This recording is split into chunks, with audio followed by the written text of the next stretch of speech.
Nunca imaginé que llegaría hasta aquí, sentada sola en esta casa que antes rebosaba vida, donde cada habitación guarda recuerdos de risas, peleas tontas, cumpleaños y cenas en familia. Hoy, el silencio es tan pesado que casi puedo escucharlo. Cada tic-tac del reloj de la sala resuena como un tambor, marcando los minutos vacíos que componen mis días ahora. Me llamo Elena, tengo 55 años, y esta es la historia de cómo perdí a mi familia después del divorcio. Durante 28 años, fui la esposa perfecta, o al menos, intenté serlo. Me despertaba a las 5 de la mañana para preparar el café de Marcelo antes de que se fuera a trabajar. Aquel ritual matutino era sagrado para mí, el olor del café recién hecho, las tostadas doradas como a él le gustaban, el jugo de naranja exprimido al momento. Dejaba todo listo sobre la mesa y esperaba a que bajara,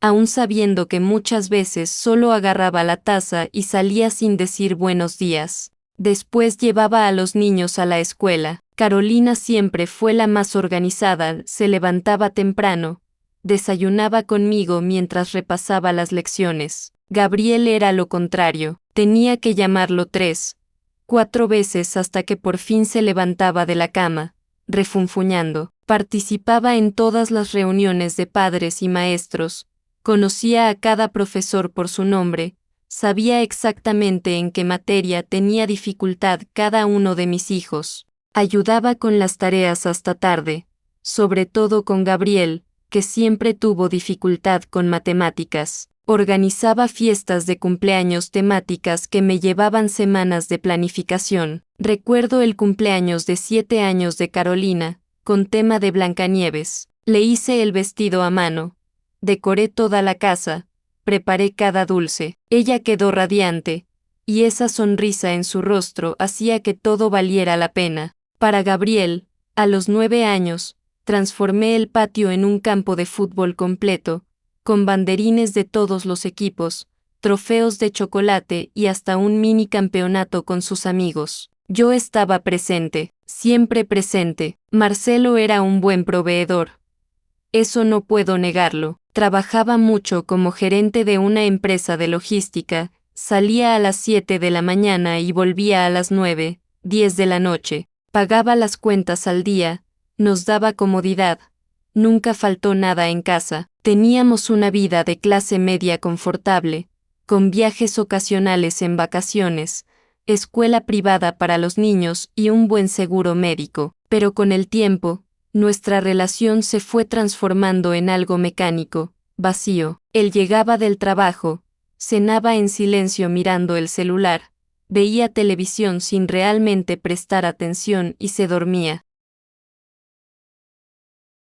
Los fines de semana estaba demasiado cansado para cualquier cosa. Yo sugería un paseo, un cine, una cena fuera solo nosotros dos. Elena, estoy agotado. La semana fue pesada. Otro día vamos. Ese otro día nunca llegaba. Me volví invisible en mi propia casa. Podía cambiarme el corte de cabello, comprar ropa nueva, y él ni lo notaba. Una vez pinté toda la sala de otro color. Fueron 3 días de trabajo. Él tardó una semana en darse cuenta. Quedó diferente aquí, ¿no? Fue solo eso lo que dijo. Fueron años intentando reavivar algo que ya se había apagado hacía mucho tiempo. Compraba lencería bonita que quedaba olvidada en el cajón. Preparaba cenas especiales a la luz de las velas. Él comía rápido porque tenía que levantarse temprano al día siguiente. Sugerí viajes románticos. Él decía que necesitábamos ahorrar para la universidad de los hijos. Hablaba de terapia de pareja. Él se reía y decía que eso era cosa de estadounidenses, que nuestro matrimonio estaba bien, que yo me quejaba demasiado. Y empecé a creerlo. Empecé a pensar que el problema era yo, que yo era demasiado exigente, demasiado dramática, demasiado necesitada. Empecé a sentirme culpable por querer atención, por querer ser vista, por querer ser amada y no solo tolerada.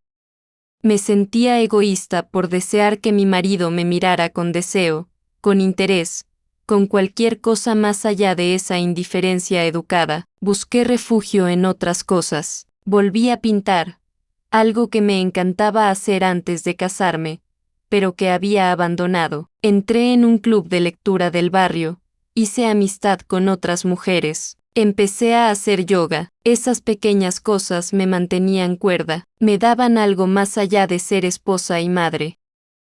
Pero Marcelo veía incluso eso con desprecio. ¿Vas a salir otra vez? ¿No tienes nada que hacer en casa? Como si mi única función fuera estar disponible para servir, como si yo no tuviera derecho a tener mis propios intereses, mi propia vida. Cuando los hijos crecieron y se fueron de casa, la realidad se volvió imposible de ignorar. Carolina se fue a estudiar arquitectura a São Paulo, a 3 horas de aquí.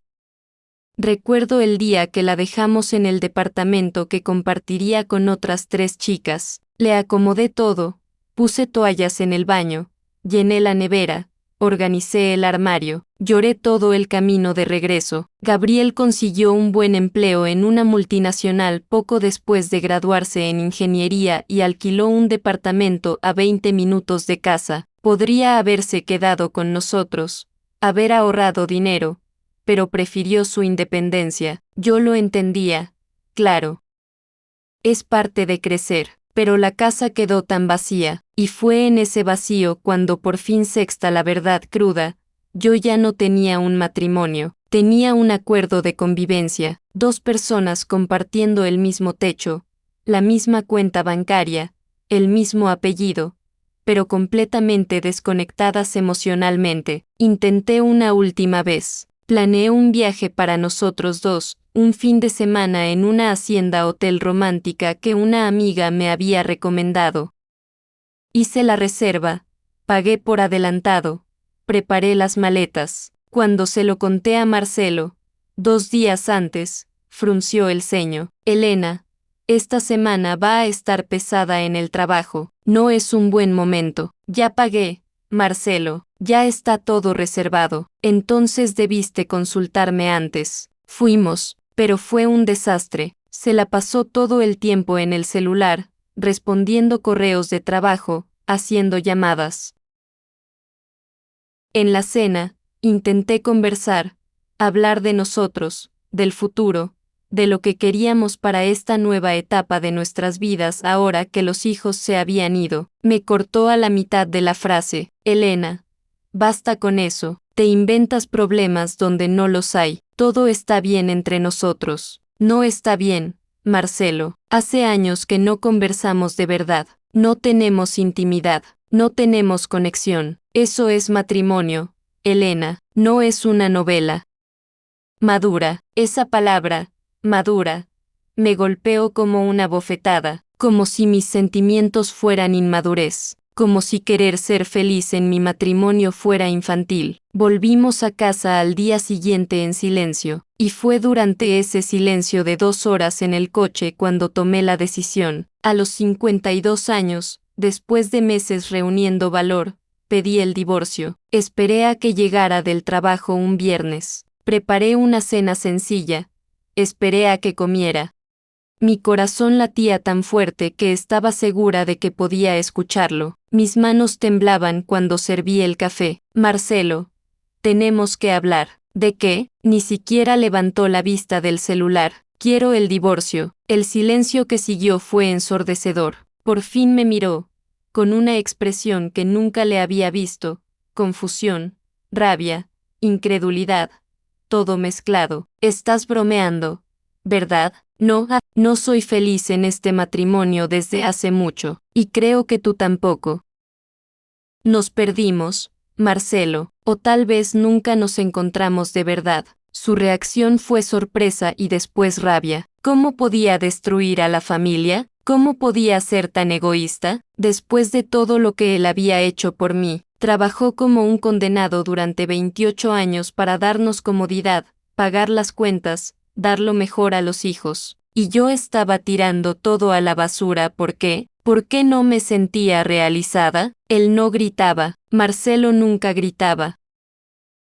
Pero sus palabras eran como cuchillas afiladas, cortando cada pedazo de valor que yo había reunido. Me llamó ingrata, inmadura. Dijo que yo estaba en una crisis de mediana edad, que necesitaba terapia, que estaba destruyendo nuestra familia por un capricho. ¿Y tus hijos? Elena, ¿pensaste en ellos? Son adultos, Marcelo, tienen sus propias vidas. Eres una egoísta, siempre lo fuiste, pero nunca me había dado cuenta. Dormimos en camas separadas esa noche. Yo no dormí, me quedé mirando el techo, preguntándome si estaba haciendo lo correcto, si realmente estaba siendo egoísta, si estaba destruyéndolo todo por nada, pero en el fondo, lo sabía, sabía que si me quedaba, iba a morir poco a poco, no físicamente, sino emocionalmente, espiritualmente. Me convertiría en una cáscara vacía de persona, cumpliendo funciones, existiendo sin vivir. Lo que no esperaba era la reacción de mis hijos. Llamé a Carolina el sábado por la mañana, le dije que necesitaba contarle algo importante. Se preocupó, me preguntó si alguien estaba enfermo. Cuando le conté lo del divorcio, hubo un largo silencio del otro lado. Mamá, ¿qué estás diciendo? Tu papá y yo nos vamos a divorciar. La decisión ya está tomada. Entonces empezó a llorar como no la escuchaba llorar desde que era niña. Mamá, ¿cómo puedes hacernos esto? Al papá, está destruido. Intenté explicar, intenté hacerle entender que no fue una decisión impulsiva, que lo intenté durante años, que yo no era feliz, pero no quería escuchar. Para ella, éramos la pareja perfecta. Veía las fotos en redes sociales, las fiestas familiares, las sonrisas en Navidad, los almuerzos de domingo. No veía las noches en que yo lloraba en el baño con la ducha abierta para que nadie escuchara. No veía las conversaciones vacías, la soledad de estar al lado de alguien y sentirse completamente sola. Siempre parecían estar tan bien juntos. Mamá, todo el mundo comenta lo admirable que son como pareja, ¿y ahora vienes a decirme que todo era mentira? No era mentira, Carol, era lo que podíamos ser, pero no es suficiente, no para mí, no es suficiente, repitió con incredulidad. Mamá, el matrimonio no es ser feliz todo el tiempo, es compromiso, es familia. Vas a tirar 28 años, ¿por qué? ¿Por qué papá no es romántico? ¿Por qué trabaja demasiado? Lo hizo por nosotros. Mamá, Gabriel fue aún más duro. Vino a casa el domingo. Entró como un huracán, alto, parecido a su padre, con la misma frente fruncida de desaprobación. Explícame esto, mamá, explícame cómo vas a destruir nuestra familia. Gabriel, no estoy destruyendo nada. Tu papá y yo ya no funcionamos como pareja. Eso no cambia el amor que tenemos por ustedes. ¿No funcionan? Soltó una risa sin humor. Mamá, estás siendo infantil. El matrimonio es compromiso, no es felicidad todo el tiempo. ¿Vas a tirar nuestra familia por qué? ¿Por qué no te sientes realizada? Hizo comillas con los dedos, como si mis sentimientos fueran ridículos, dramáticos, como si yo estuviera teniendo un ataque. Pasé 28 años anulándome, Gabriel. Abandoné mis sueños, mi carrera, todo para cuidar de esta familia, y no me arrepiento de nada de lo que hice por ustedes, pero todavía tengo derecho a tener una vida, a buscar felicidad. ¿Carrera? ¿Qué carrera? Mamá, tú elegiste ser ama de casa, nadie te obligó. Eso dolió más que cualquier cosa que Marcelo hubiera dicho, porque venía de mi hijo, al que yo había criado, amado, cuidado, y para él, mi decisión de dedicar mi vida a la familia no valía nada. Yo había elegido ser ama de casa, como si fuera una opción fácil, como si no tuviera valor. Dejé la universidad cuando me embaracé de ti, Carol. Estaba en el 3er año de psicología. Tenía planes, sueños, pero renuncié a todo para ser madre de tiempo completo porque creí que era lo mejor para ustedes. Y lo fue, dijo Gabriel, frío. Tuvimos una infancia increíble. ¿Y ahora quieres tirarlo todo? No estoy tirando nada. Estoy eligiendo vivir el resto de mi vida de una forma diferente. Estás siendo egoísta. Esa palabra otra vez. Egoísta, como si cuidarme después de décadas cuidando a todos fuera un pecado mortal. El proceso de divorcio fue doloroso y lento. Marcelo no facilitó absolutamente nada, impugnó cada punto, cada división de bienes. No quería el divorcio y estaba decidido a hacerlo lo más difícil posible, y durante todo el proceso, se acercó más a los hijos. Cenas cada semana, almuerzos todos los domingos, mensajes constantes en el grupo familiar del que yo había sido silenciosamente eliminada. Creó un grupo nuevo.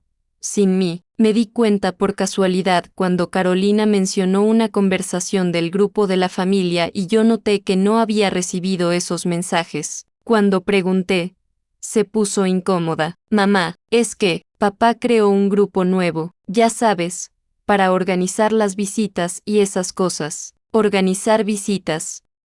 Como si yo fuera una extraña que necesitara agendar hora para ver a mis propios hijos. Marcelo era inteligente en su forma de hablar de mí, no me difamaba abiertamente, no lo necesitaba, solo decía que estaba sufriendo, que no entendía que había hecho mal, que había dado lo mejor de sí todos esos años. Decía que yo había cambiado, que tal vez era cosa de la edad, de la menopausia, que estaba diferente, confundida, que quizá necesitaba ayuda psicológica. Que él estaba preocupado por mí, se pintaba como la víctima confundida y dolida, y a mí como la mujer inestable teniendo un episodio, y mis hijos le creyeron, claro que le creyeron. Era más fácil creer que la madre estaba en una crisis que aceptar que el padre era emocionalmente ausente. Era más cómodo tener un villano claro. Poco a poco, las llamadas se volvieron más raras. Las visitas, que antes eran semanales, pasaron a mensuales y luego esporádicas. Cuando llamaba a Carolina, contestaba apurada, siempre con algo urgente. Mamá, estoy en medio de un proyecto. ¿Te llamo después? Nunca llamaba después. Gabriel era aún más directo. Mamá, no tengo tiempo para esto ahora. Yo me había convertido en esto, no una conversación con su madre, sino una molestia, una obligación desagradable. Intenté organizar almuerzos, cafés, cualquier cosa, siempre había un impedimento. Gabriel estaba ocupado con el trabajo, Carolina tenía exámenes, luego eran tareas, luego cansancio, y después dejaron de dar excusas y empezaron a ignorar mis invitaciones. En el cumpleaños de Carolina, compré un regalo especial, un collar con su piedra de nacimiento, sabía que le iba a encantar. La había visto mirándolo en una tienda meses antes. Lo envolví con cariño. Escribí una tarjeta larga diciéndole cuánto la amaba y lo orgullosa que estaba de la mujer en la que se había convertido. Lo envié a su dirección en São Paulo. Una semana después recibí un mensaje corto: gracias por el regalo, mamá. Solo eso, ni una foto con el collar, ni una llamada. Después supe por una amiga en común que Marcelo le había hecho una fiesta sorpresa, una fiesta a la que yo no fui invitada. Eso me partió en dos. Yo, que había organizado cada cumpleaños suyo durante 21 años. Yo, que me quedaba despierta hasta tarde haciendo pasteles decorados, preparando juegos, asegurándome de que todo fuera perfecto, y ahora ella celebraba con su padre y yo ni siquiera recibía una invitación. La primera Navidad después del divorcio fue el peor día de mi vida. Compré pavo, preparé la farofa especial que siempre hacía, armé el árbol con todos los adornos que los niños hicieron a lo largo de los años. Pasé días cocinando, preparando la casa, comprando regalos. La semana anterior llamé a Gabriel. Hijo, ¿a qué hora vienes para la cena de Navidad? Hubo un silencio incómodo del otro lado. Mamá, voy a pasar Navidad con papá. Carol también, él está solo, ¿sabes? Creímos que era mejor. Sentí que me arrancaban el suelo bajo los pies. Y yo, Gabriel, yo también estoy sola. Mamá, fuiste tú quien eligió esto. Colgué y me derrumbé. Lloré como no lloraba desde niña. Sollozos que sacudían todo mi cuerpo. Pasé Navidad sola. La mesa estaba puesta para 4 personas, las decoraciones en su lugar, la comida lista, pero solo era yo. Me senté en la cabecera, miré las sillas vacías y me obligué a comer un poco. Cada bocado era como tragar vidrio. Recibí mensajes cerca de las 11 de la noche. Mensajes cortos, genéricos. Feliz Navidad, mamá, como si fueran mensajes automáticos. Esa noche publiqué una foto en Instagram, solo del árbol de Navidad. Hermoso, iluminado. Puse una leyenda alegre sobre gratitud y nuevos comienzos. Sonreí para la foto. Quería parecer bien. Quería que, si mis hijos lo veían, pensaran que yo estaba bien, pero no lo estaba, estaba destrozada. Fue en ese momento, sola en la cena de Navidad, cuando entendí por completo que, para ellos, yo era la villana de esta historia. Los meses siguientes fueron una montaña rusa emocional. Hubo días en los que despertaba decidida, fuerte, segura de mi decisión, y hubo días en los que no podía salir de la cama, el peso del rechazo de mis hijos aplastando toda mi fuerza. Empecé terapia. Mi psicóloga, la Dra. Beatriz, era una mujer de 60 y tantos, cabello canoso, mirada amable pero directa. Me escuchaba sin juzgar y hacía preguntas que me obligaban a pensar. Elena, ¿qué te gustaría decirles a tus hijos si pudieras hablar sin miedo a ser juzgada? Pensé durante mucho tiempo. Me gustaría decirles que los amo más que a nada, que cada decisión que tomé en mi vida fue pensando en su bienestar, pero que yo también soy una persona, que yo también tengo derecho a ser feliz. Que pasar el resto de mi vida en un matrimonio vacío sería una muerte lenta de mi alma. ¿Y por qué no se lo dices? Porque no quieren escuchar, porque ya me juzgaron, o porque tienes miedo de que, aun diciéndolo, nada cambie. Había acertado. Yo tenía miedo, miedo de abrir el corazón por completo y aún así ser rechazada. Nadie preguntó por mi dolor. Nadie quiso saber de los años de soledad, de sentirme inadecuada, de sacrificar mis sueños. Dejé la universidad cuando me embaracé de Carolina. Tenía 24 años, estaba en el 3er año de psicología, amaba la carrera, soñaba con abrir un consultorio, trabajar con familias, con niños. Pero cuando supe del embarazo, Marcelo fue claro: no vas a poder seguir estudiando y cuidar al bebé, Elena. Hagamos esto. Dejas por ahora, cuidas al bebé, y cuando crezca un poco vuelves. Nunca volví. Cuando Carolina creció, llegó Gabriel. Cuando Gabriel creció, yo ya era demasiado mayor para regresar. Había perdido el ritmo. El mercado cambió. Y, honestamente, después de años como ama de casa, había perdido la confianza en mí misma. Y ahora, a los ojos de mis hijos, yo era egoísta por querer vivir lo que quedaba de mi vida con un poco de dignidad. Lo que más duele no es su ausencia física, es sentir que todo lo que hice durante décadas fue borrado por una sola decisión. Como si 28 años de dedicación, de amor incondicional, de noches en vela cuando estaban enfermos, de celebraciones, de apoyo en cada etapa de sus vidas, ya no contara. Recuerdo cuando Gabriel tuvo neumonía a los 5 años. Pasé 3 noches despierta en el hospital, sentada en una silla incómoda junto a su cama, sosteniendo su mano caliente, cantando bajito para calmarlo. Marcelo apareció una sola vez, se quedó media hora y dijo que tenía que trabajar.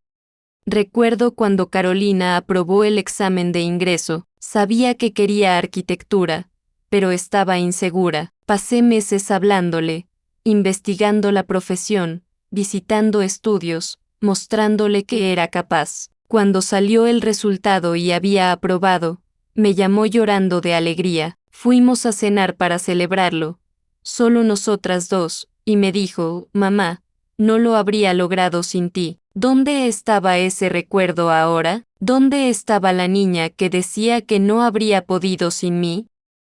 Hoy, 6 meses después de que el divorcio se concluyera oficialmente, estoy reconstruyendo mi vida. Volví a estudiar con cursos en línea. Me inscribí en un curso de historia del arte, algo que siempre me fascinó, pero nunca tuve tiempo. Hice nuevos amigos en el grupo de yoga. Conocí a Margarita, una mujer divorciada de 58 años que pasó por algo similar, y se convirtió en una gran amiga. Estoy redescubriendo quién soy fuera de los papeles de esposa y madre. Es extraño, incluso da miedo. Durante 28 años mi identidad estuvo atada a esas funciones. Yo era Elena, esposa de Marcelo, madre de Carol y Gabriel. ¿Y ahora, quién soy cuando quito esas etiquetas? Hay días buenos y días pésimos. Hay días en los que me levanto animada, hago planes, salgo con amigas, voy al cine sola y me siento libre,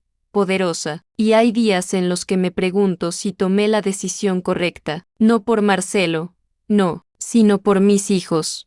¿Valió la pena perderlos para tener paz? Es una pregunta imposible de responder. Hubo un momento crucial, hace 3 semanas, que me hizo ver algo importante. Estaba deslizando el feed de Instagram cuando sexta una nueva foto de Carolina. Era una cena familiar. Ella estaba hermosa, sonriendo, al lado de Gabriel. Y ahí estaba Marcelo, en el centro de la foto, con el brazo alrededor de una mujer que yo no conocía. La leyenda decía, cena familiar increíble.